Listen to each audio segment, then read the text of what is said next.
Gracias, Toño, por la presentación. El lunes empezaremos la dieta y el ejercicio todos acá. Muy complicado.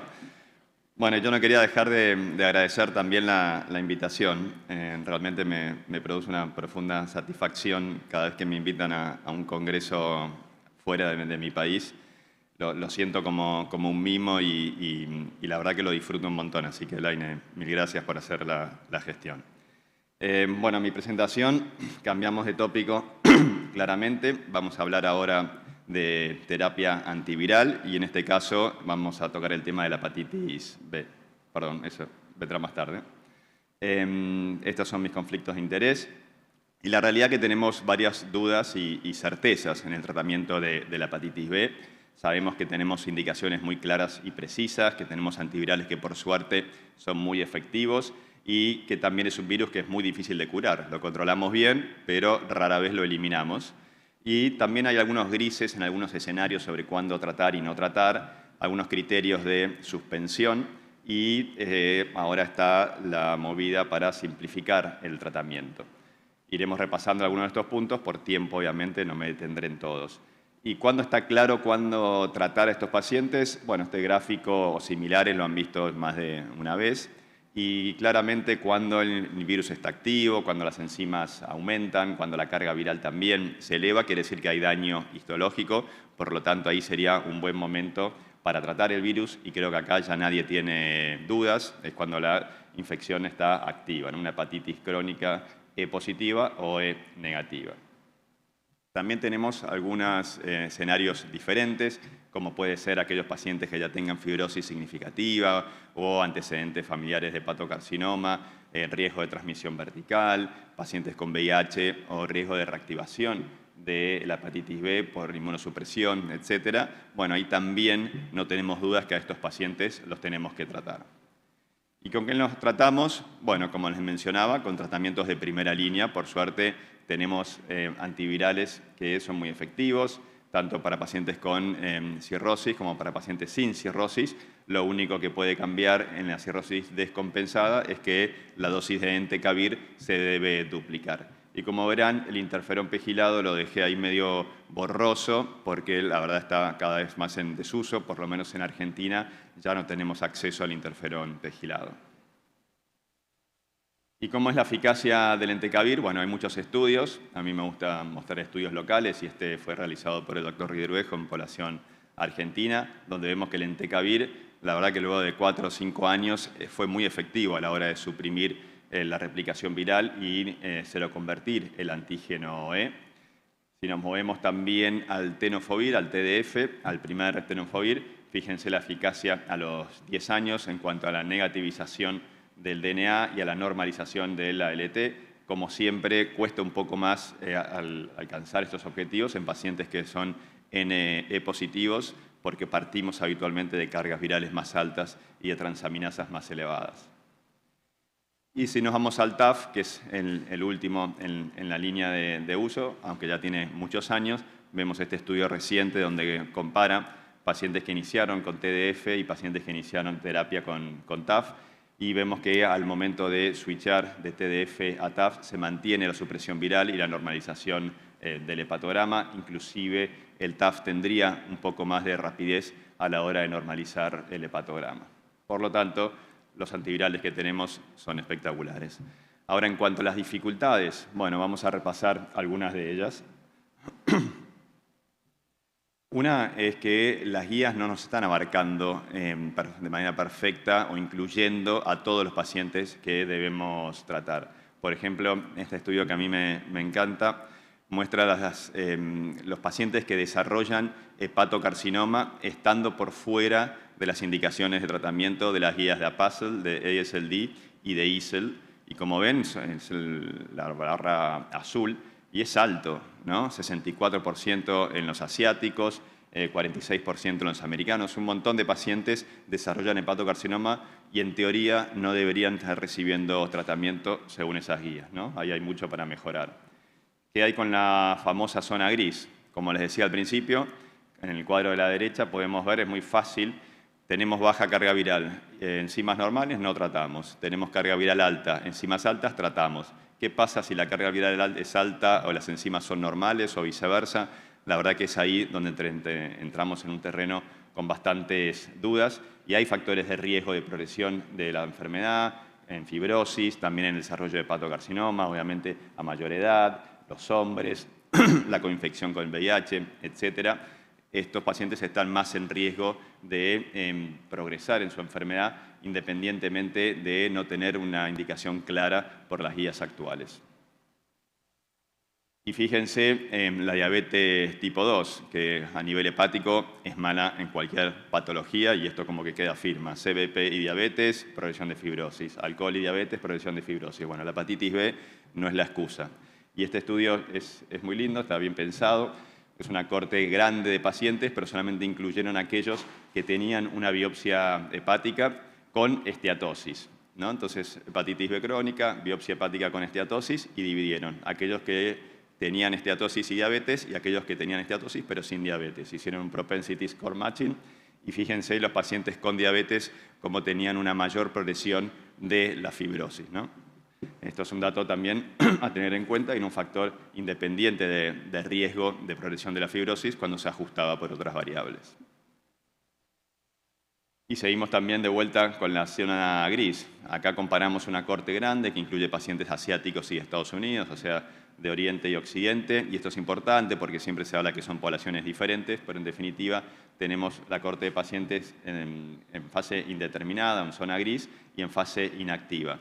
Los pacientes que en fase indeterminada, que no recibían tratamiento, tenían 14 veces más riesgo de desarrollar hepatocarcinoma que aquellos que estaban en fase inactiva. Y de vuelta, los predictores también asociados a progresión de la enfermedad era la edad, mayor a 45 años, y la presencia de diabetes, como ven ahí. La esteatosis hepática también juega un rol importante. Hablamos recién de la diabetes en la hepatitis B crónica. Y la pregunta es si se asocia a una peor evolución. Y acá estamos en un problemita, porque estoy compartiendo dos metaanálisis que son estudios dirigidos por reconocidos hepatólogos que se desarrollan muy bien en el área, nos publican un montón y nos enseñan mucho, pero llegaron a resultados antagónicos. A la izquierda podemos ver que la hepatitis B con esteatosis se asociaría a un mayor riesgo de progresión de hepatocarcinoma, a un mayor riesgo de progresión a cirrosis, e interesantemente a una mayor probabilidad de eliminar el antígeno de superficie. Si vamos a la derecha, la esteatosis asociaría a un menor riesgo de hepatocarcinoma, menor riesgo de cirrosis, pero también a un mayor riesgo a una mayor posibilidad de eliminar el antígeno de superficie, ¿no? Resultados antagónicos en dos metaanálisis que son prácticamente iguales y que incluyen estudios muy parecidos. Entonces, ¿qué hice? Le pregunté a la inteligencia artificial qué es lo que estaba pasando acá, ¿no? Si la esteatosis hepática se asociaba con peores resultados en pacientes con hepatitis B. Tampoco se la jugó mucho la inteligencia artificial y como ven ahí abajo, dice que un 58% de posibilidades de que la esteatosis se asocie con una peor evolución. Y me puse a revisar los trabajos y esto es la realidad que incluyó los dos metaanálisis que le acabo de contar y además lo que hace es poner en evidencia que en la literatura no tenemos muy definida esta asociación. Cuando uno en el racional diría, sí, tenés esteatosis, tenés hepatitis B y seguramente te vayas peor. Bueno, no está tan claro. Con la diabetes per se sí está más claro. Ahora, para ponerlo un poco más difícil, estamos hablando, más adelante voy a tocar un poco más el tema de amplificar el tratamiento, pero por otro lado hay una corriente que dice, a ver, suspendamos el tratamiento, a ver qué sucede. No voy a entrar en detalle por una cuestión de tiempo, pero bueno, existe esta movida de parar para curar, ¿sí? ¿Y cuál es el objetivo? Que mantengamos una remisión virológica, que volvamos a una fase inactiva, a una hepatitis crónica E negativa, donde tiene la carga viral baja, donde tiene las transaminasas normales, y que esto con el tiempo logre que nuestro sistema inmune se active y así poder llegar a una cura funcional. ¿Qué pasa después? Bueno, siempre hay riesgo de reactivación inmune. No voy a ir en detalle en los criterios de suspensión del tratamiento, pero sí contarles que suspenderlo no es algo que sea sencillo después en el seguimiento. Ustedes piensen que son pacientes que tenemos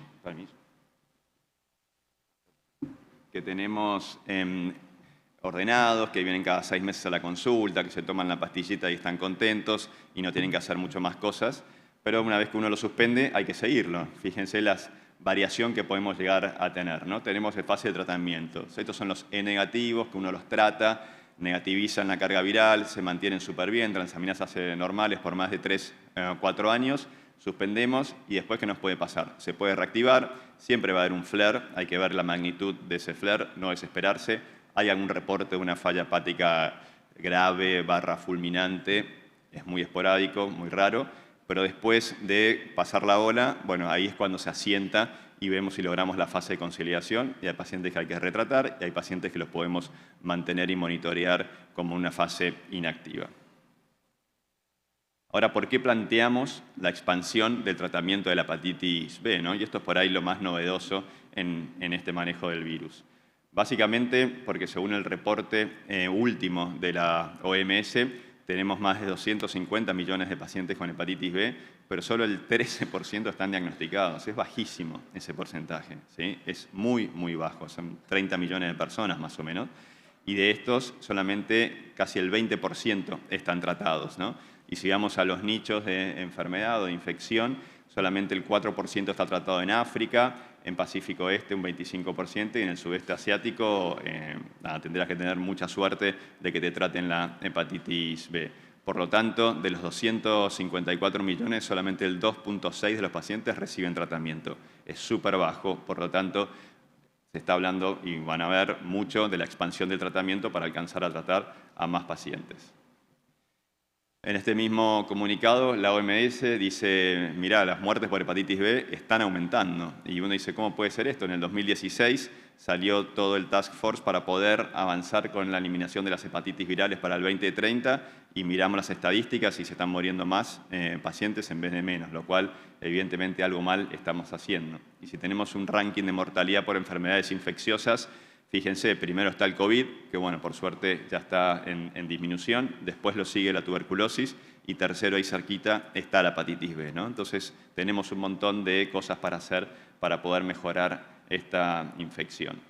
Y uno de los primeros en patear el tablero fue la misma OMS, que el año pasado largó sus guías que expanden la indicación del tratamiento y yo me voy a detener en algunos puntos. Primero es que baja el nivel de necesidad de fibrosis, ¿no? El estadio de fibrosis para iniciar el tratamiento y utiliza el APRI, que es el más sencillo de todos, plaquetas y transaminasas, arriba de 0.5, bueno, considera fibrosis avanzada para empezar el tratamiento. Y si tenemos la posibilidad de hacer una elastografía, bueno, entonces el corte es 7 kilopascales.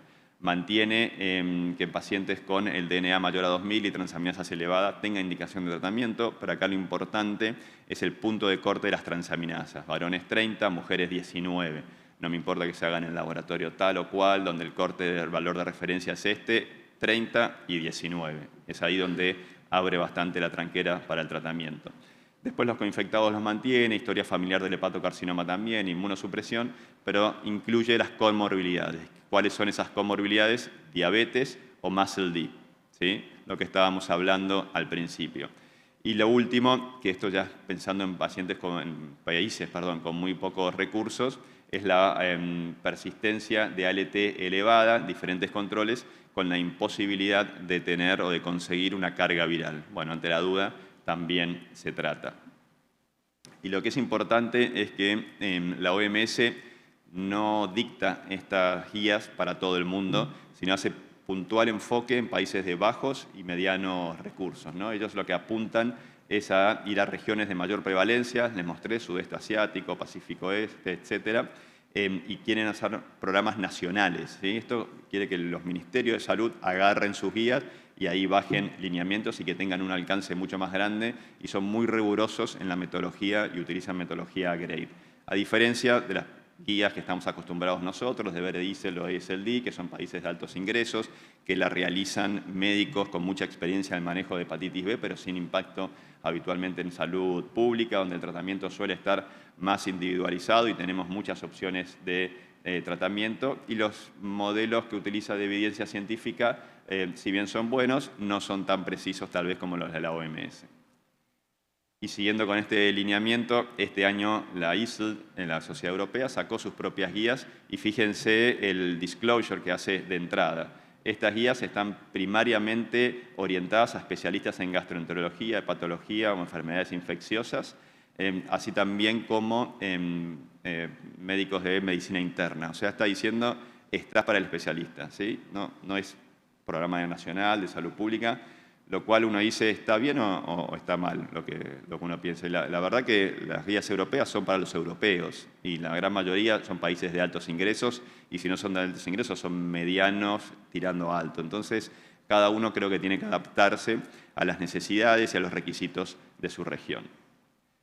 Nosotros hicimos un intento de ver cuánto impacto tendría la aplicación de las guías de la OMS en nuestra población. Incluimos pacientes de Argentina, Chile, Uruguay y Brasil. Identificamos un poquito más de 100 pacientes con hepatitis B crónica y lo que hicimos fue, bueno, a ver, primera visita al hospital o primer periodo de evaluación. Ustedes saben cuando reciben un paciente con hepatitis B, están por ahí 1 mes, 2 meses en terminar de pedir la elastografía, laboratorios, ver la carga viral, etc. Bueno, cuando evaluamos a esos pacientes, ver primero cuántos pacientes tenían indicación de tratamiento según las guías locales de cada país. Y eso lo que vimos es que el 57% de los pacientes tenían indicación de tratamiento en ese momento.